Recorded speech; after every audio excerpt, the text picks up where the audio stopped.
some people that are in Europe here, so we wanted to make sure that we're addressing GDPR and that we're addressing the European context as well. Somebody said something recently to me that really stuck with me when they were talking about DEI data in Europe, and they said there's France and then there's the rest of Europe. So I do want to make sure to address, the French context, the German context is going to be different. And so if you're operating within those countries, look at local context, look at local regulations. In general, no member state imposes an absolute, you can't collect this type of data within the EU. So really understand local context, but default to GDPR.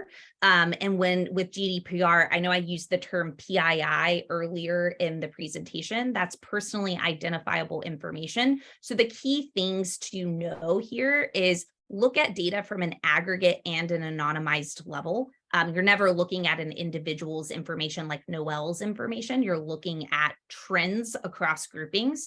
Make sure that you're asking for consent before you are collecting any data. So try to do a self-ID process. That should always be a best practice.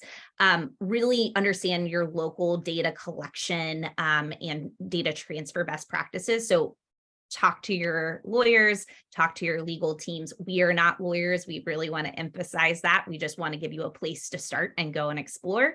And then what I would also say, again, understand the local context. I mentioned earlier in the presentation, there's two key regulations that are going to be changing in 2024 within the EU. So there's ESG laws. DEI data is nestled under S, social, and ESG. So that's something that will be changing in 2024. There's also an anti-racism action plan that the European Commission is passing. So really thinking about 2023 is the year to lay the foundation for this work to be ready for some of those upcoming regulations in 2024.